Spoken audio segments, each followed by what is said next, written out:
This is Savitri, uh, Book 1, The Book of Beginnings, Canto 4, The Secret Knowledge. On a height he stood that looked towards greater heights, our early approaches to the infinite, our sunrise splendors on a marvelous verge, while lingers, yet unseen, the glorious sun. What now we see is a shadow of what must come.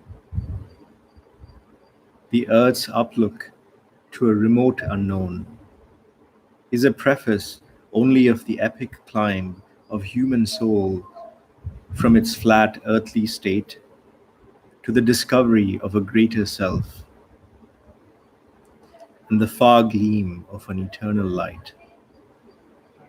This world is a beginning and a base, where life and mind erect their structured dreams. An unborn power must build reality. A death-bound littleness is not all we are. Immortal are forgotten vastnesses, await discovery in our summit selves. Unmeasured breadths and depths of being are our own, are ours, akin to the ineffable secrecy, mystic, eternal in unrealized time, neighbors of heaven are nature's altitudes.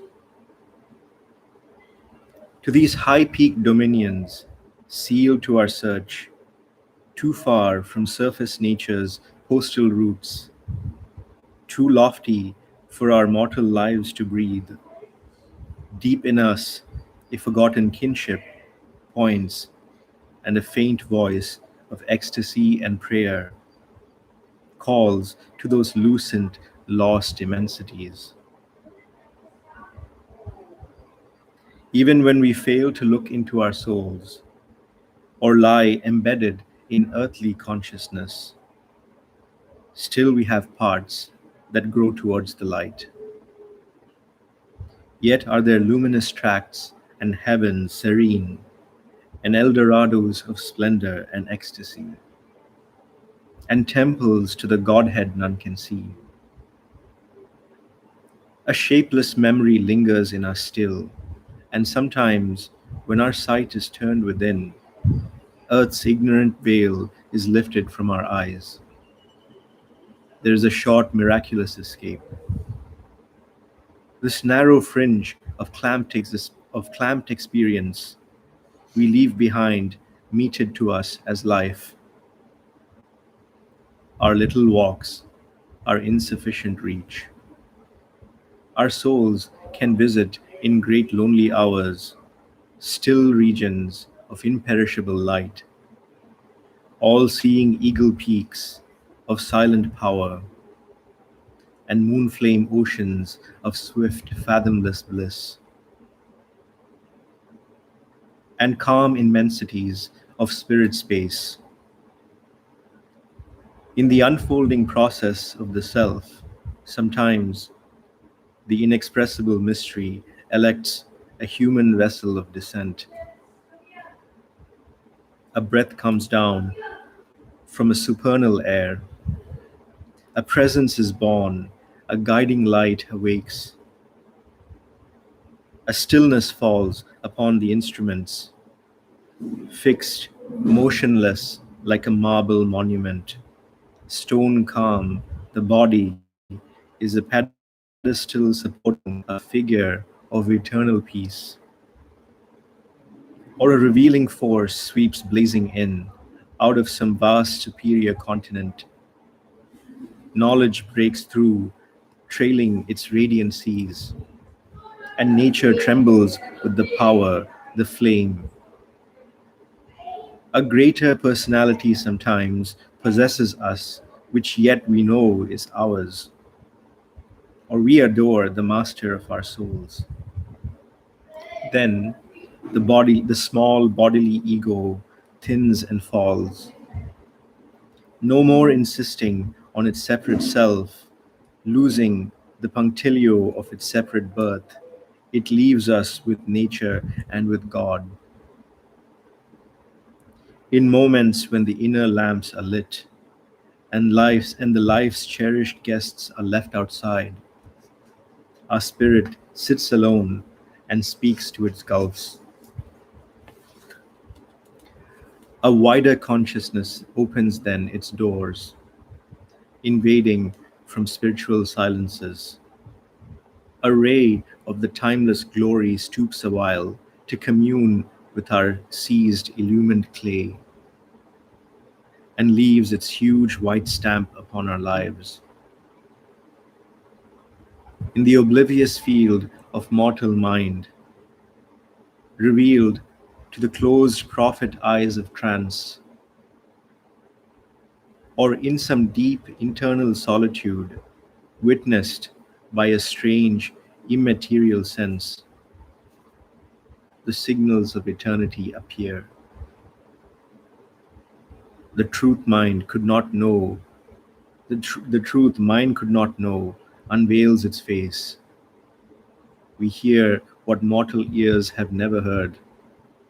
We feel what earthly sense has never felt. We love what common hearts repel and dread. Our minds hush to a bright omniscient. A voice calls from the chambers of the soul. We meet the ecstasy of the Godhead's touch. In golden privacies of immortal fire, these signs are native to a larger self that lives within us by ourselves unseen. Only sometimes,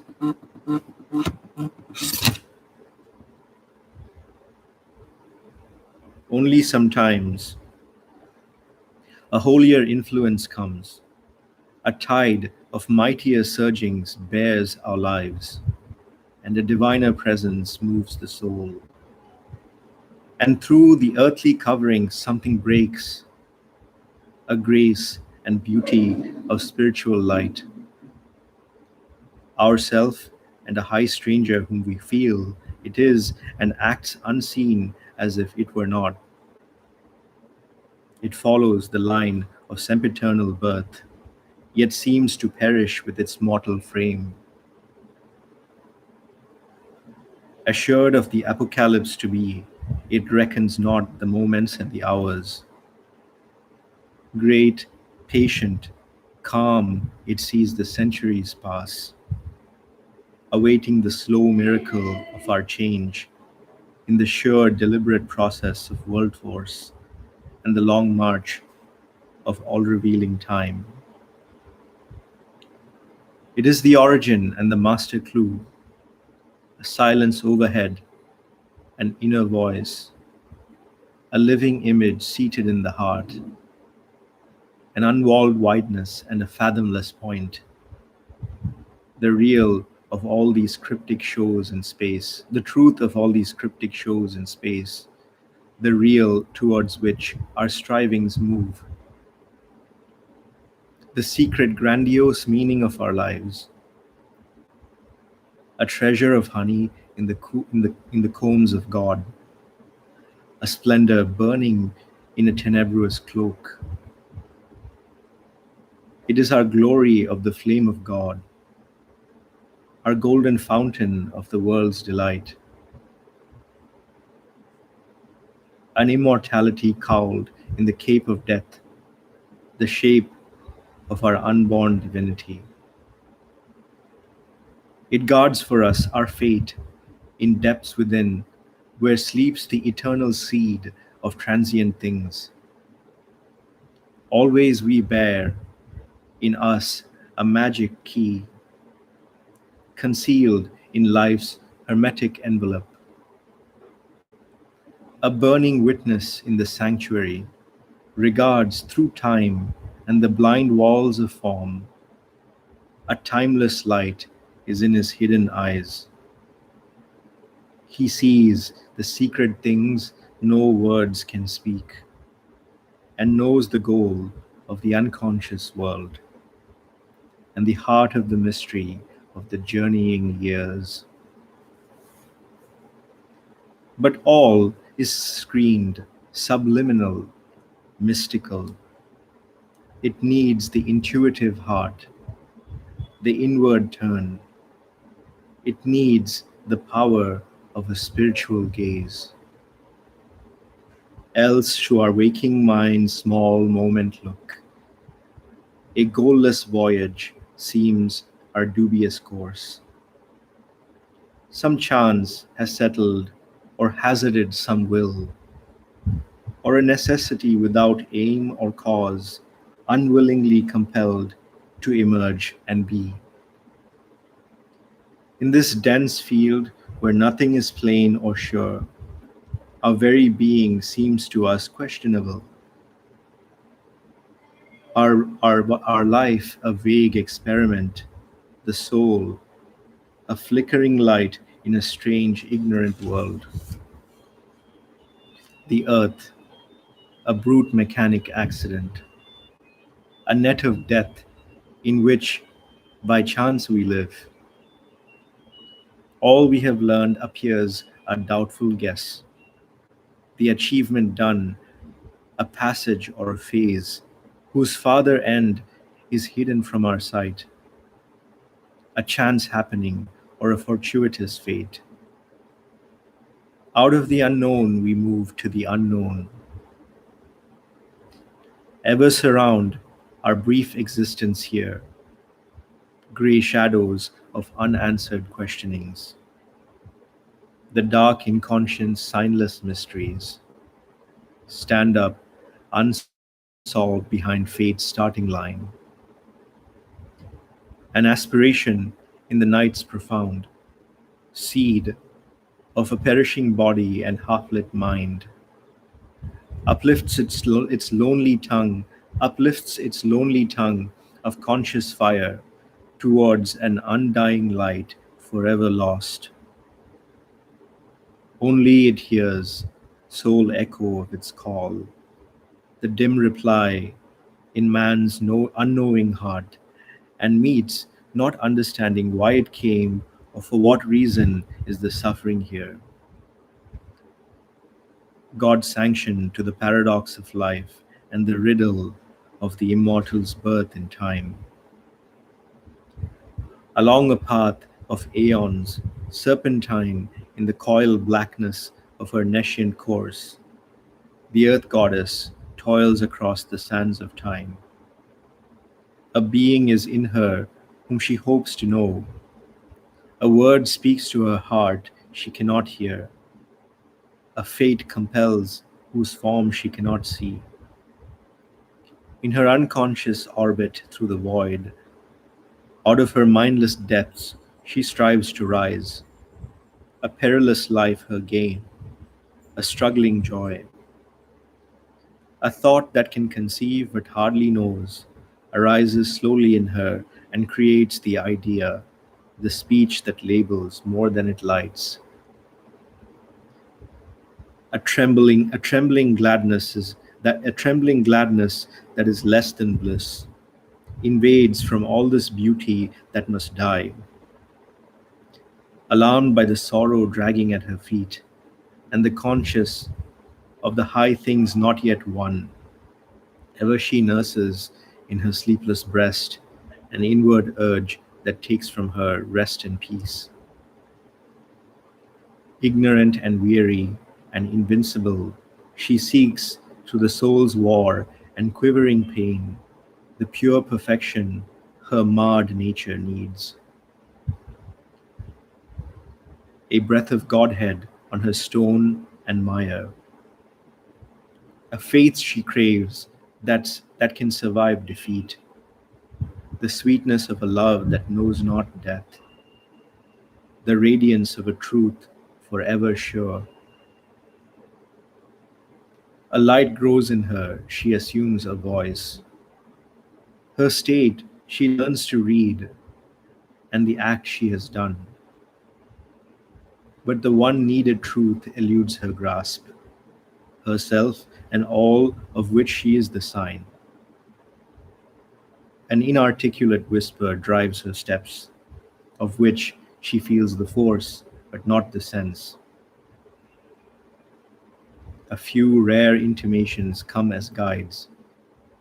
Immense divining flashes cleave her brain, and sometimes, in her hours of dream and muse, the truth that she has missed looks out on her, as if far off and yet within her soul. A change comes near that flees from her surmise, and yet, and ever postponed, compels attempt and hope, yet seems too great for mortal hope to dare. A vision meets her of supernal powers that draw her as if mighty kinsmen lost, approaching with a strange, great, luminous gaze.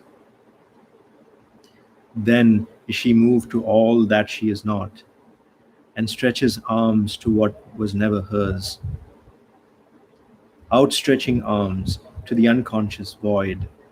Passionate, she prays to the invisible forms of gods, soliciting from dumb fate and toiling time what most she needs, what most exceeds her scope.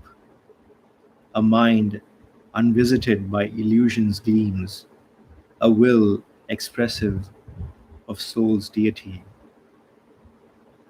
a strength not forced to stumble by its speed, a joy that drags not sorrow as its shade. For these she yearns, and feels them destined hers. Heaven's privilege she claims as her own right. Just is her claim the all-witnessing gods. Just is her claim the all-witnessing gods approve. Clear in a greater light than reason owns, our intuitions are its title deeds. Our souls accept what our blind thoughts refuse. Earth's winged chimeras are truth's steeds in heaven. The impossible God sign, the impossible God's sign of things to be. But few can look beyond the present state or overleap this matted hedge of sense. All that transpires on earth and all beyond are parts of an illimitable plan. The one keeps in his heart and knows alone. Our outward happenings have their seed within. And even this random fate that imitates chance, this mass of unintelligible results, are the dumb graph of truths that work unseen. The laws of the unknown create the known. The events that the events that shape the appearance of our lives are a cipher of subliminal quiverings, which rarely we surprise or vaguely feel, are an outcome of suppressed realities that hardly rise into material day.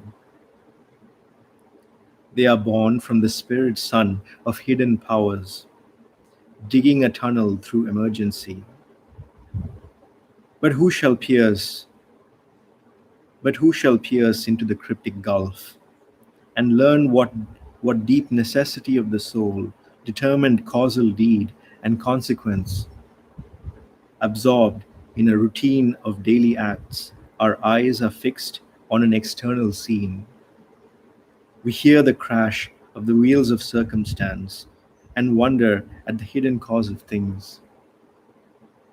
Yet a foreseeing knowledge might be ours. Yet a foreseeing knowledge might be ours if we could take our spirit stand within, if we could hear the muffled demon voice. Too seldom is the shadow of what must come cast in an instant on the secret sense which feels the shock of the invisible. And seldom in the few who answer give the mighty process of the cosmic will communicates its image to our sight, identifying the world's mind with ours. Our range is fixed within the crowded arc of what we observe and touch and thought can guess, and rarely dawns the light of the unknown, waking in us the prophet and the seer. The outward and the immediate are our field. The dead past is our background and support. Mind keeps the soul prisoner. We are slaves to our acts. We cannot free our gaze to reach wisdom's sun. Inheritor of the brief animal mind, man, still a child in nature's mighty hands. In the succession of moments' lives, to a changing present is his narrow right. His memory stares back at a phantom past. His future flees before him as he moves. He sees imagined garments, not a face. Armed with limited precarious strength, he saves his fruits of work from adverse chance. A struggling ignorance is his wisdom's mate. He waits to see the consequence of his acts. He waits to weigh the certitude of his thoughts. He knows not what he shall achieve or when. He knows not whether at last he shall survive, or end like the mastodon and the sloth, and perish from the earth where he was king. He is ignorant of the meaning of his life. He is ignorant of his high and splendid fate. Only the immortals on their deathless heights, dwelling beyond the walls of time and space, masters of living, free from the bonds of thought, who are overseers of fate and chance and will, and experts of the theorem of world need, can see the idea, the might that change time's course, come maned with the light from undiscovered worlds. Here, while the world toils on with its deep blind heart, the galloping hooves of the unforeseen event, bearing the superhuman rider, near and impassive to earth's din and startled cry. Return to the silence of the hills of God. As lightning leaps, as thunder sweeps, they pass and leave their mark on the trampled breast of life. Above the world creators stand. In the phenomenon see its mystic source. These heed not the deceiving outward play. They turn not to the moment's busy tramp, but listen with the still patience of the unborn for the slow footsteps of far destiny, approaching through huge distances of time, unmarked by the eye that sees effect and cause, unheard mid the clamor of the human plain, attentive to an unseen truth,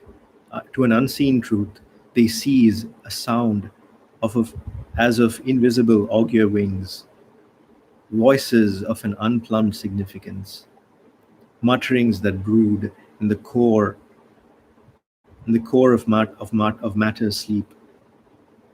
In the heart's profound audition, they can catch the murmurs of life, the murmurs lost by life's uncaring ear. A prophet's speech, a prophet's speech in thought's omniscient trance. Above the illusion of the hopes that pass, behind the appearance and the overt act, behind this clockwork chance and vague surmise, amid the wrestle of force, the trampling feet, across the cries of anguish and of joys, across the triumph, fighting and despair, they watch the bliss for which the earth's heart has cried. On the long road which cannot see its end, winding undetected through the skeptic days, and to meet its guide, the unheedful moving world. Thus will the mark transcendent mount his throne. When darkness deepens, strangling the earth's breast, and man's corporeal mind is the only lamp. As a thief, as a thief's in the night shall be the covert tread of one who steps unseen into his house. A voice ill heard shall speak, the soul obey, a power into mind's inner chamber steal, a charm and sweetness open life's closed doors, and beauty conquer the resisting world. The truth light capture nature by surprise, a stealth of God compel the heart to bliss, and earth grow unexpectedly divine. In matter shall be lit the spirit's glow, in body and body kindle the sacred birth. Night shall awake to the anthem of the stars. The day shall become a happy pilgrim march. Our will a force of the Eternal's power, and thought the rays of a spiritual sun. A few shall understand what none yet understands. A few shall see what none yet understands. God shall grow up while the wise men talk and sleep. For man shall for man shall not know the coming till its hour, and belief shall not be till the work is done.